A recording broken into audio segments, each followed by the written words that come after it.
बे भिडिअखौ रावबो रेगुलार फरायसाफोरनि थाखाय बानायनाय जायाखै।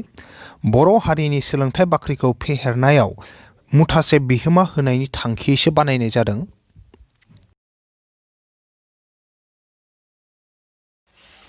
गोदान मोनसे थाखोसिम गासैखौबो बरायबाय आरो दिनैनि थाखोखौ जागायनो आखायाव लाबाय। जोङो दिनै चेप्टार 8 नि सोंथि बिदां 8.2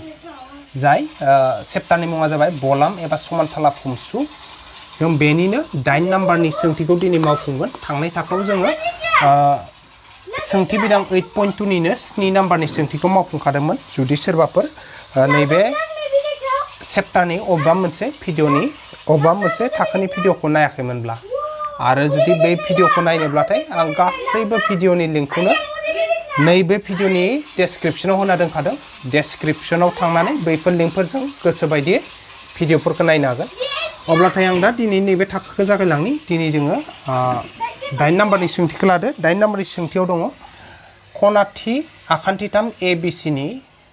खनाथि खना A नि इसिं दानखावग्राया BCखौ D बिन्दोआव दानदों आरो D निफ्राय बोनाय थोंगोरा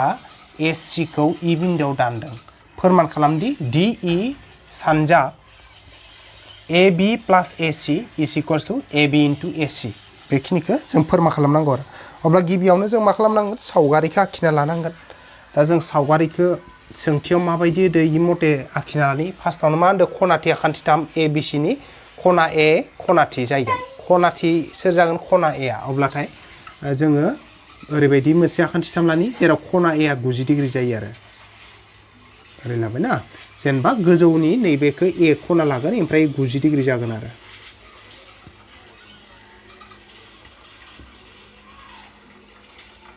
नैबे मोनसे आखान्थिथाम लाबाय।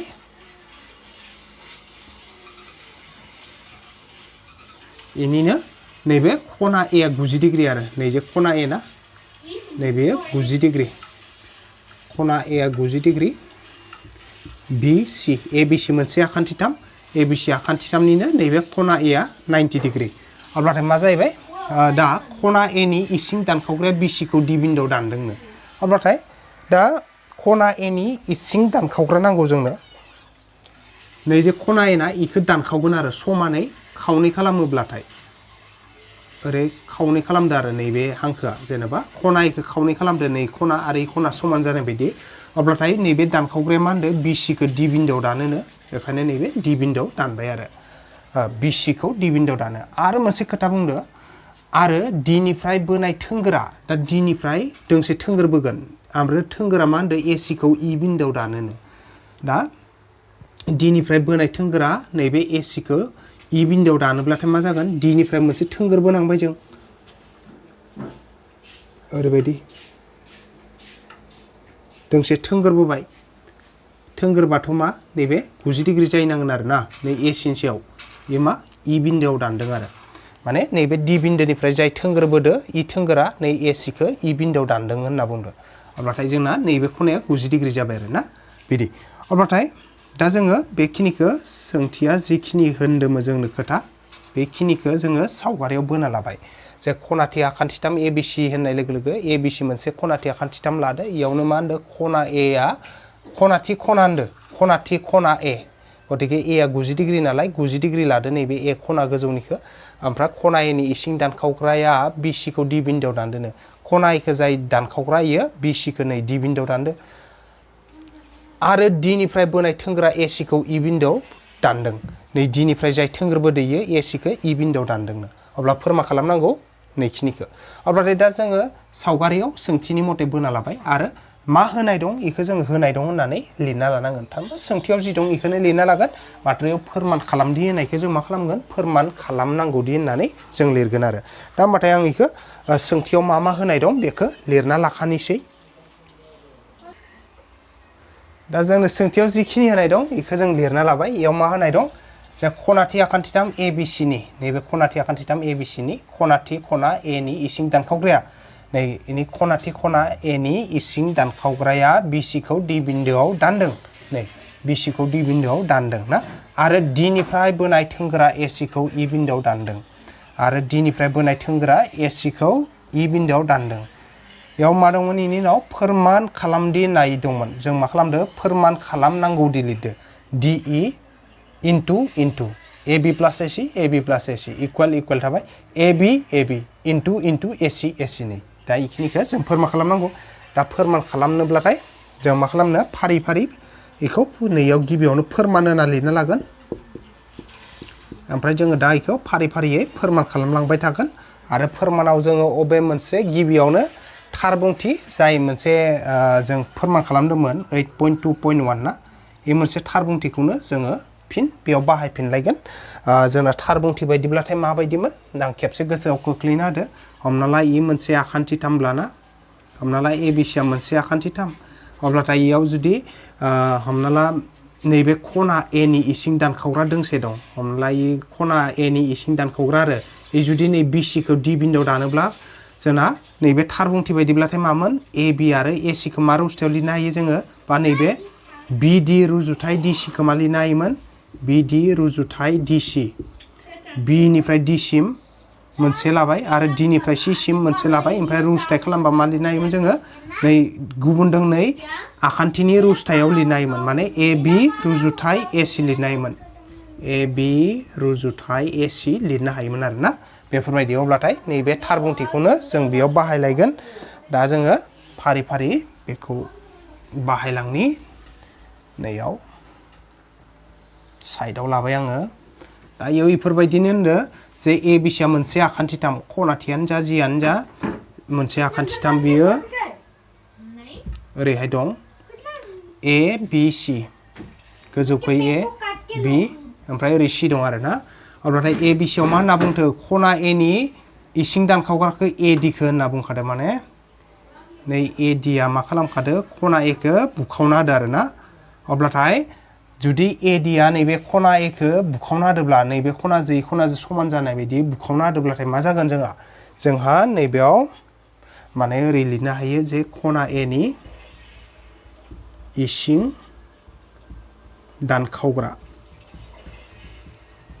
दानखावग्राया सोर इसिं दानखावग्राया जाबाय AD ना बेनिखायनो जोंहा फर्मुला मथे मा फैगोन गाहायाव जायगा जागोन ना आच्छा बेनिखायनो मा फैगोन जोंहा BD सोरजों रुजुथाय लिरगोन जों BD खौ DC जों रुजुथाय लिरगोन DC BD रुजुथाय DC आ माजों समान जागोन बे समान जागोन नै आखान्थि मोननैनि रुजुथाय AB रुजुथाय AC बिदि जागोन आरोना अब्लाथाय दा जों बेखौनो नैबेयाव लिरनोसै आरो मा लिरगोन जों आखान्थिथाम ABC आव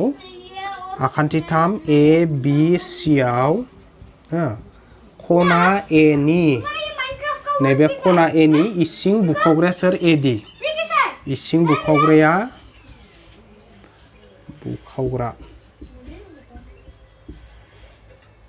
इसिं बुखावग्राया सोरमोनलाय AD हो बेनिखायनो मा फैगोन BD रुजुथाय DC इक्वल्स टु BD रुजुथाय DC आ मा जागोन AB रुजुथाय AC AB रुजुथाय AC जागोन आरो दा होमबाथाय जों आरो इखौ मा बोखाव खोन्दोआव लिरनो हालायबायना बोखाव खोन्दोआव लिरलायनोसै जों इखौ ओरैबायदि बिदि बोखाव खोन्दोआव लिरगोन होमबाथाय मा जागोन इयाव BD DC आ गाहायाव थागोन नै AB आ गोजौआव AC आ गाहायाव थागोन ना बेफोरबायदि जों रुजुथायखौ बोखाव खोन्दोआव लिरबाथाय बेफोरबायदि जायो जे रुजुथायनि सिगांनिया गोजौआव थाबाय गाहायनि उननिया गाहायाव फैबाय सिगांनिया गोजौआव उननिया गाहायाव थाबाय ना अब्लाथाय दा जोङो फोरमाननि सुबिदानि थाखाय जिहेतु जोंहा मोनसे समाव AB प्लास AC फैनांगोन नालाय बेखायनो जोङो एसे आइडिया बाहायना होगोन इयाव आइडिया एसे बाहायनानै जों माबा मोनसे साजायना लागोन इखौ ओरैबायदि आङो खोन्थिनानि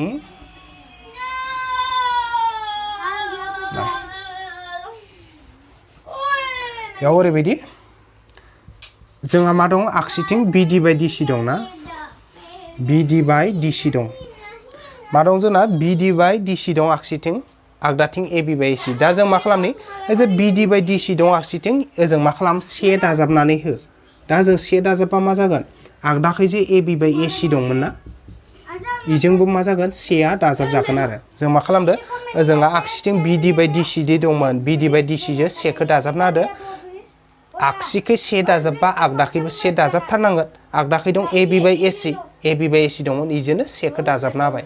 अब्लाथाय मा फैयो जों एलसिएम लाना बानायलांनो इखो एलसिएम लाना बानायलांबाथाय मा मोनगोन जों एलसिएम लाबाथ' नैबे डिसि जाखाबाय नङा होनबा एलसिएमा डिसि का गाहायाव डिसि ल'सो नालाय डिसि जो डिसि खौ रानबाथाय 1 इनटु बिडि आनो जाफिनगोन नै प्लास थाबाय 1 नि गाहायाव जेबो गैया माने 1 दं 1 जो डिसि खौ रानबा डिसि आनो आरो डिसि इनटु 1 डिसि आनो थिग इदिनो जोंबो एलसिएम लाबा एसि जागोन एसि जो एसि खौ रानबा 1 इनटु एबि गेजेराव प्लास थाबाय 1 नि गाहायाव जेबो गैया माने 1 दं 1 जो एसि रानबा एसि इनटु 1 एसि आनो खेबसे नायनो हायो मा खालामबाय जों डिसि खौ लाबायना एलसिएम हिसाबै अब्लाथाय डिसि जो डिसि रानबा 1 इनटु बिडि आनो नै गेजेरनि प्लास थाबाय 1 नि गाहायाव जेबो गैया माने 1 दं 1 जो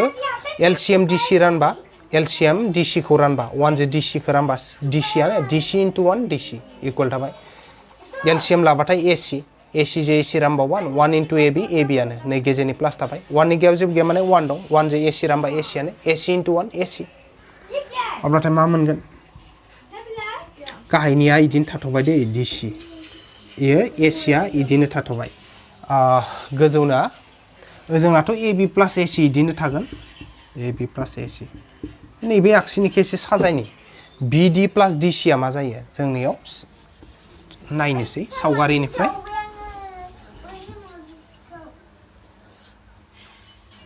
मा होनदोयाव बिडि प्लास डिसि बेखौ नाय नैबे बि नंगौना ओमफ्राय नैबे डि आरो इ जाबाय सि अब्लाथाय नाय बिडि प्लास डिसि नाय बिडि नैबे ससेजों नै डिसिखौ दाजाबा मा जागोन नै गेजेरनि जाय डि ना इयो गोमालांगोन नंगौना गोमालांना मा सोमजिगोन बिसि सोमजिगोन आरो नै जोंना मा जायो जेब्ला जों बिडि जो नै डिसिखौ दाजाबो बिनिफ्राय डिसिम आरो डिनिफ्राय सिसिम बिडि आरो डिसिखौ समानै जरायना होब्लाथाय मा जागोन जोंहा नै गेजेरनि डि बिन्दोआ गोमानानै नै बिसियाल' थालांगोन आरो थामहिनबा बिडि प्लास डिसिबा मा जायो बिसि जाहैयो आरो बेनिखायनो जोंनियाव बिडि प्लास डिसिनि जायगायाव मा लिरसिगोन बिसि लिरनानै होगोन आरो इखौ से नाम्बार समानथाय खालामनानै दोनथ'नि जोङो से नाम्बार समानथाय जाथ'बाय नेक्स्ट स्टेप जों फैलायगोन गुबुन मोनसे स्टेपआव फैलायनि आरो मोनसे स्टेप दंबावो जोंहा इखौ फोरमान खालामनायनि एबार नेक्स्ट मोनसे स्टेपआव जों मा खालामगोन इयाव जों मोननै आखान्थिथामखौ महरसे दिन्थिगोन इयाव नाय एबिसि आखान्थिथामखौ नायगोन जों एबिसि आखान्थिथामाथ' मा जाना दंमोन जे गोजौखैनि जाय ए खना इयो बेसे 90 डिग्री जाना दंखायोमोन नैबे खनाया नंगौना नै एबिसि आखान्थिथामाव नै खना ए आ मा 90 डिग्रीखा नै ए आ ओमफ्राय नैबे बि सि ओमफ्राय आरो मोनसे आखान्थिथाम लागोन इ जाबाय नैबे सि डि इ डि निफ्राय ओरै इ सिम ओरै थांनाय दंना आच्छा इ निफ्राय ओरै इ सिम फैनाय दं इ निफ्राय ओरैहाय 90 डिग्री जाना ओरै फैदो डि सिम दा जोंहा बेफोरबायदि जाना दं आखान्थिथामा ना मा जाना दं जे ए बि सि आखान्थिथामावबा नै खना ए आ 90 डिग्री नै ए बि सि आव खना ए आ 90 डिग्री आरो नैबे DCE आव सोर नैबे इ खनाया 90 डिग्री नैबे खनाया 90 डिग्री आरो ना अब्लाथाय दा इ मोननै आखान्थिथामाव जों मा समान दिन्थिनो हायो दा इयाव थानाय नैबे ए आ 90 डिग्री ओमफ्राय इयाव थानाय इ खनाया 90 डिग्री अब्लाथाय मा जाबाय इनि मोनसे खना समान जाबायना माने इयाव नैबे खनाया इ मोननै खनाया आरो ना नैबे खना ए आरो खना इ आ मा जाबाय समान जाबाय मानो होनबा खना ए आबो 90 डिग्री ओमफ्राय खना इ आबो 90 डिग्री गतिके 90 समान नालाय मा मोनसे ए थांबाय जोंहा ए माने खना मिलायदों नालाय ए लाबाय एंगल एबार इनि उनाव आरो नायबावनायो नैबेयाव नाय इयाव जुदि जोङो खना BCA होनबा नैबे खनाखौ बुजायो नंगौना BCA होनबा नैबे खनाखौ बुजायो आरो इयाव DCE होनबा नैबे खनाखौ बुजायो अब्ला नैबे आखान्थिथामाव नायनि जों BCA होनबाथाय नैबे खनाखौ बुजायदो नै BCA होनबाथाय नैबे खनाखौ बुजायदो आरो नैबे आखान्थिथामाव DCE होनबाबो नैबे खनाखौनो बुजायो थामहिनबा जों जेब्ला BCA होनो आरो DCE होनो होनब्लाथाय नैबे एखे खनाखौनो बुजायो मोननैबो थामहिनबा मा नैबे खनाया जाबाय आगोसार खना मानो होनबाथाय BCA होनबाथाय नैबे खनाखौ बुजायो आरो DCE होनबाबो नैबे खनाखौनो बुजायो बेनिखायनो इ खनाया इ आखान्थिथामाव दं इयावबो दं गतिके इ मा जाहैबाय आगोसार खना नालाय मा मोनसे खना मोनबाय नालाय एंगल A फैलायबाय अब्ला जिहेतु मोननै खना बिजों समान नालाय मा जाबाय AA खान्थिजों नैबे आखान्थिथाम मोननैया गावजों गाव महरसे जाबाय आरो थामहिनबा मा जाबाय आखान्थिथाम ABC महरसे आखान्थिथाम DCE जाहैबाय आरो DCE आरो इसोरनि जितु रादाया मा जाबाय AA थामहिनबा खना मानो होनबा इ मोनसे खना समान इ खना आरो इ खना समान मोननै खना समान नालाय बेनिखायनो AA रादायजों नैबे आखान्थिथाम मोननैया गावजों गाव महरसे जाबाय आरो ABC जों DCE जों गावजों गाव महरसे जाबाय दा महरसे जायोब्ला मा खालामनो हायो जों महरसे जायोब्लाथाय जोङो आखान्थिथाम मोननैनि आखान्थिफोरखौ मोखांसे आखान्थिफोरखौ जों मा लिरनो हायो जों बेखौ रुजुथाय बा बोखाव खोन्दोआव लिरनो हायो आरो दा जोंनियाव ओरैबायदि लिरनो हायो दा जोङो BC जो DC जो नैबे BC नै BC आरो नैबे DC नै BC जो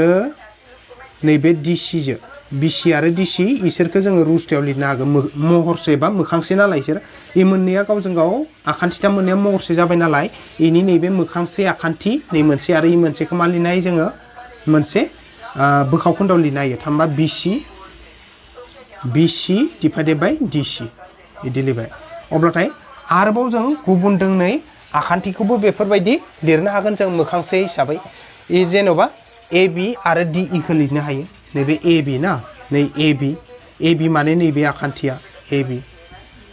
आरो इयाव नैबे DE नैबे आखान्थिया आरो DE इदि माने मा जेब्ला मोननै आखान्थिथामा गावजों गाव महरसे जायो अब्ला इसोरनि मोखांसे आखान्थिफोरखौ जोङो बोखाव खोन्दोआव लिरनो हायो नालाय बेनिखायनो इयाव BC जो नैबे DC जो जोङो बोखाव खोन्दो लिरबाय BC बाय DC आरोबाव नैबे दोंनै इसोरबो मोखांसे नालाय AB आरो नैबे DE आ बेनिखायनो जों मा लिरबाय नै AB जो नैबे DE जो जोङो मा बेफोरबायदियै मा लिरनो हाबाय जोङो बोखाव खोन्दोआव लिरनो हाबाय बा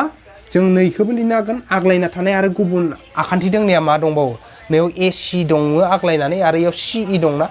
नैबे AC आरो CE खौबो जों इफोरबायदिनो गोसोब्लाथाय रुजुथायाव लिरनो हायो AC बाय CE इदि लिरनो हागौ आरो नाथाय जोंनो फोरमानाव